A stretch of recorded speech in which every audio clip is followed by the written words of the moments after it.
Uhuru, to all the leadership of the Black is Back Coalition. It's my pleasure to be here.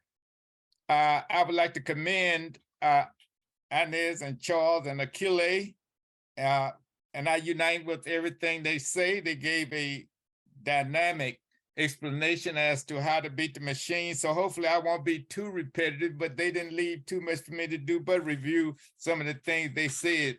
And I certainly commend them again, because certainly I must be honest, I didn't have the kind of, I've never had the opportunity to have such an organization, but I'm honored to be amongst such wonderful people. But I will share with you some of the things you can do,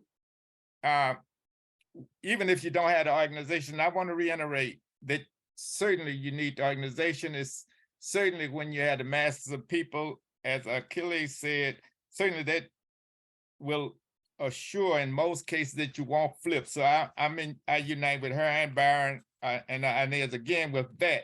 But in case you don't have it like I did, you have to go with what you have. Let me be perfectly frank. In fact, I want to start off by saying I was part of the machine, meaning a Democratic committee man for more than 20 years. So I want to be very transparent. And I was asked to get into the machine because of the community work I was doing. I was a block unit president and a neighborhood president of an organization. I had been active in the community actually since I was 12 years old. And so a lot of people had known me both in and out of the machine and in politics, because my first action was after I first came to St. Louis, was a year after I came to St. Louis, was when I was 12 years old, and they wouldn't let us in the swimming pool in North St. Louis. And I did lead to struggle, and we went in anyway and started swimming, because it was only for white people at that time, but we went in and swam. So a lot of people were impressed with that. But so that was the first actions. And so I didn't. So after that, of course, I stayed active in the I joined the Original Nation of Islam, but that wasn't any action. So I joined several civil rights groups, but I was active in those groups.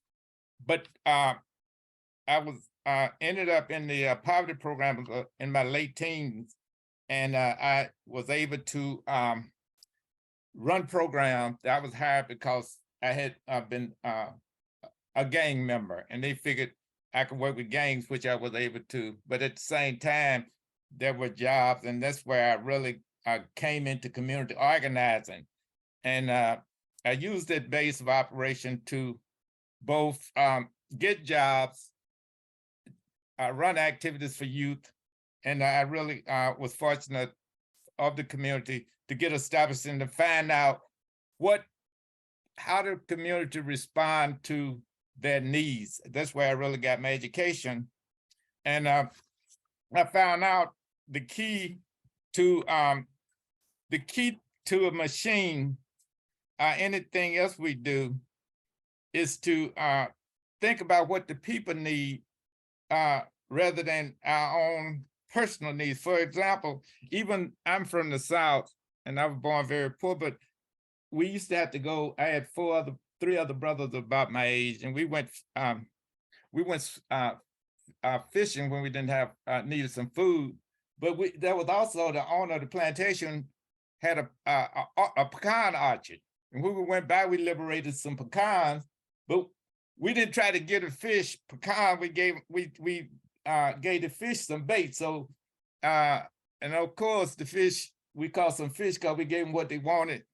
And we had some sisters at home who would cook the fish. And when we came back with the fish and the baits, our fish and the pecans, of course, they were happy. So the main point of that story is that you have to, in order to beat the machine, you have to give the people what they want. And also you have to be as loyal as you probably heard me say it, as the geese are in a flock. When a goose is hurt, and I learned this from being a gang member, is that the goose that is the one goose stayed with the herd goose, until goose dies or get well, but the others keep flying. The main point of that is that to beat the machine, first you need an organization it's ideal to have an organization as Byron and Achille and Aeneas said, but if you don't have that, you have to have loyalty, which builds trust. And so so the main point is you can build a machine from the loyalty and trust.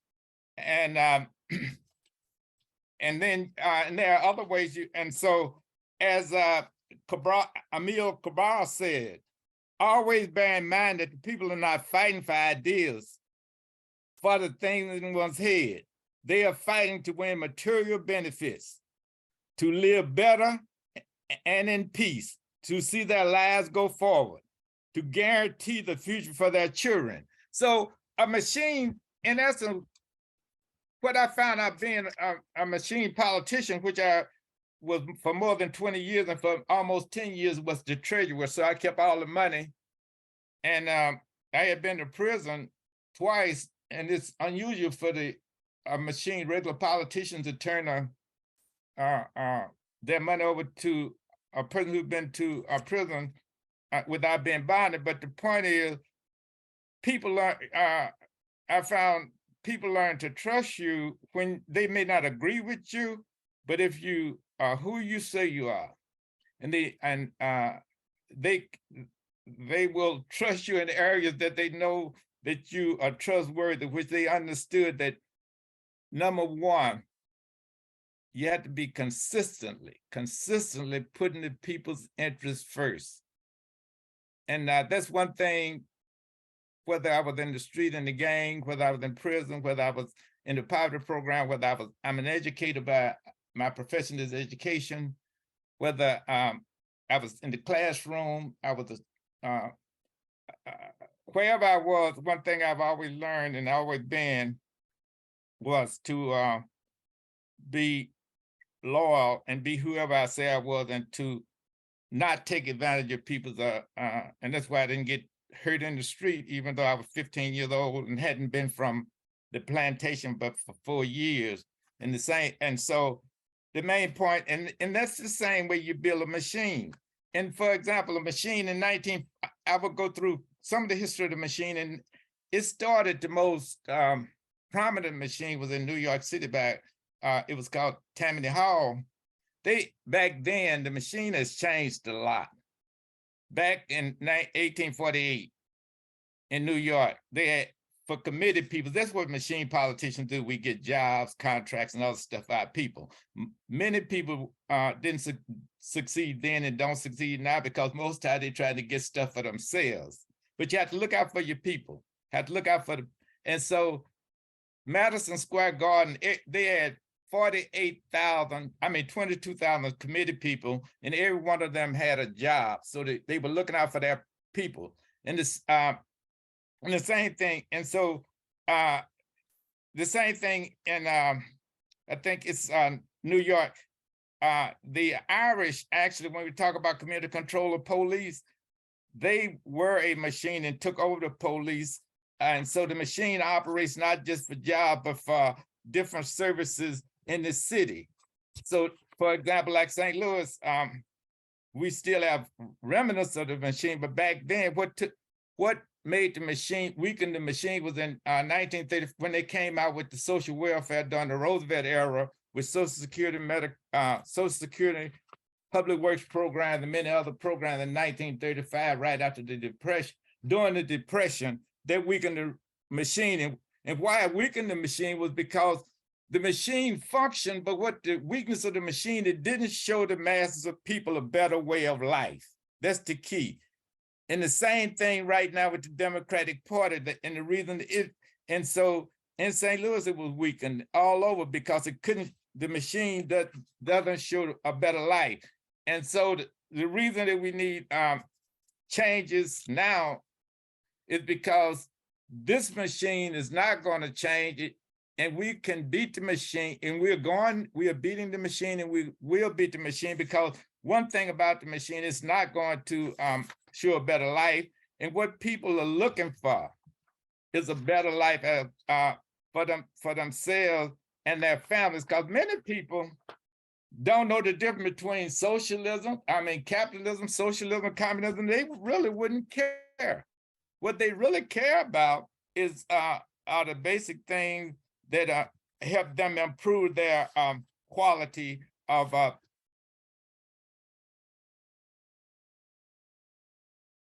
advantage is that we have the 19-point program that shows them, not just show them and tell them, but people learn from observation and participation when they see it, when they feel it, and it benefits them.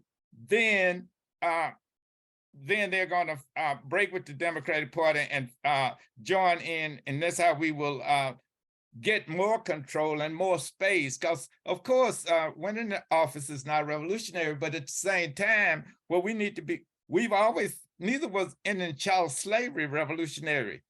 Neither was ending segregation, all those other things that we fought and died for, getting the right to vote, which we should have already had, but it gives us more space. And that's what we need to be fighting for, is as much space. Getting locked up, being isolated, or whatever happens. And so that's what elections do. That's what beating the machine does, because once we take over them and replace the machine, then it gives us more resources. It also gives us a platform. For example, as alderman right now, I can talk with, I represent 10,000 people. Well, I can talk to those people. Once you elected, the advantage of once you have a constituency, a broad constituency, then it's harder to isolate. Of course, they try to isolate me, and they tried to beat me. In fact, they tried to kick me out of the machine. They went and got the old governor, the Congressman Clay, and the state representative, the alderman, and several other elected officials. So, but they couldn't kick me out of the machine because I was too entrenched and I was serving the needs. If you are in the machine, if you're speaking and working and organizing on behalf of the people, they're going to try to get you out. Just because you're in doesn't mean that they aren't going to try to get you out, because what they want, they just want you quiet. They want the masses to believe that that's the only alternative they have, is to continue over and over again to vote for the Democratic Party. So our job is to both beat the machine, improve the material conditions of the masses, as well as the people who are in our organization. I will use the Black is Back Coalition, since I'm familiar with that more than anything, since it's a reality more than anything. We should make sure that our members are taking, that will free up more of our people who are out here organizing. And then there are ways to free up the people. One example is in St. Louis, we have, they cut the wall, so there are assistants to the alderperson. That could be a job, organizing, where we wouldn't have to, because most of the rest of us even have to go and punch a clock, many of us. And so those of us who don't, we need to make sure that they're taken care of, so that we have people who we can pay, and not necessarily all by ourselves, but that those who have the same ideology or similar ideologies, so that we can have people to speak to power. Because this system depends on is it hopes that it either can kill us, lock us up, or silence us by withdrawing money or threatening to withdraw. That's how we have to make. That's why we have to do what some of the most successful organizations in the past, whether it be the Honorable Marcus Garvey with millions of members, because he could speak truth to power, his organization, because they got their money from their members. The same thing with the original Nation of Islam, which I was in. A storefront in St. Louis, just a storefront, and in many places in Chicago and other places because I visited. But the point is, it got its own money, and it was one of the reasons for Black Power, because without it being able to speak forcefully about white people and the condition Black people lived under, there wouldn't have been any Black Power. And the same thing with Ella Baker. She, even before the Nation of Islam, no, it was during that time in the 60s, and made SNCC an independent organization, because at first the pastors at SCLC wanted SNCC to be under the leadership of SCLC. And you know what would have happened, in my opinion, is that if SNCC had been under the leadership of SCLC, we wouldn't have ever heard again about the Student Nonviolent Coordinating Committee. And O'Malley was one of the leaders in the Student Nonviolent Coordinating Committee. So we would have never heard of O'Malley if it wasn't for Ella Baker making sure that the Student Nonviolent Coordinating Committee was independent. And we wouldn't have heard of Black Power, because Black Power came out of the Student Nonviolent Coordinating Committee. And the Nation of Islam, under no circumstances, would have done anything. Back then, they would talk real bad. We didn't do any community organizing as far as voter registration, voting, picketing and boycotting and things of that nature. But they did really talk real bad. But the point is, there wouldn't have been a Black Power movement without independence. So being financial independence is a key component of whatever we do, and also freeing up as many comrades as we can to be financially free, taking good care of them, making sure they have food, shelter, clothing, medical care, and everything else they need, and making sure their families are taken care of. And that way we can do that whether we live in, we talk about Kwanzaa, they talk about collective works, we talk about the Bible and the Bible. We can just start with, they live with people as they organized as Christians and according to the Bible. And then same thing in the 60s, the Student Nonviolent Coordinating Committee people, they lived with different families. They didn't have their own houses in many cases, but they lived in groups. They lived, and then too, we also have to remember that when we live in families, we live in groups. Well, some of us who have gone to college and dormitories, we live in groups. Sometime in the past, we've been forced to live in groups. During chattel slavery, there was group living. During the Underground Railroad, there was group living. So that's why we learn history, so we can learn how the people, we don't just learn it for dates and time and places and other things. We learn it so that we can learn how our ancestors live, so that we can also make minor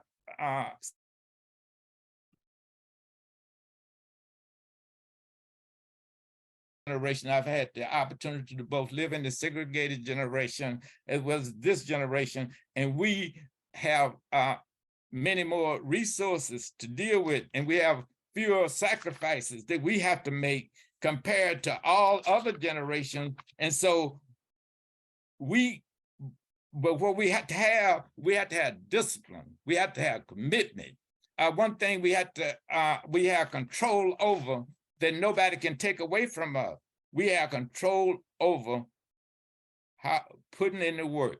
That's the key. We have to put in the work that is focused effort, and that's how we're going to win this.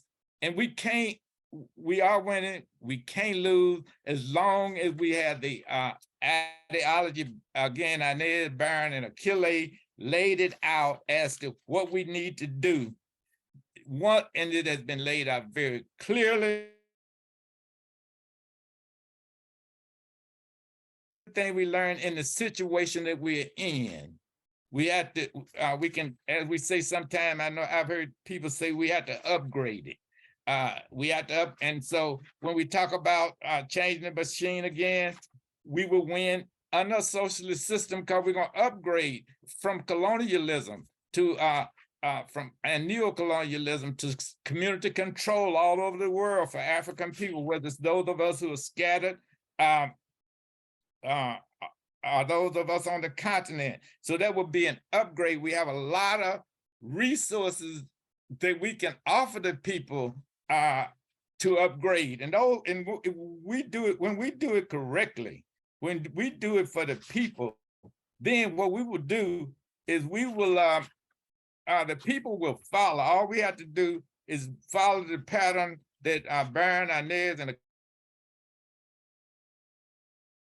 circumstances. Some of the things that I've said, you may be able to use them. Even George Jackson, who was confined in prison, this hellhole of San Quentin, he's still organized. So it doesn't mean we're going to always be in ideal situations, but wherever we are, we can always organize. In fact, in most cases, we don't choose where we are. In many cases, if we're in prison, we didn't choose to go there. We are there because we are Africans. If we are on a job, we chose the job, but we didn't have a choice. Either work or you starve. So I mean, but wherever we are, what we have to do is do what our ancestors did. We have to make sure during chattel slavery, the only reason Lincoln and the rest of them, we made the Civil War happen because 1 minute. Okay, because we made it ungovernable. Because we made it ungovernable. We must make this necessary happen because we must make it ungovernable. Uhuru.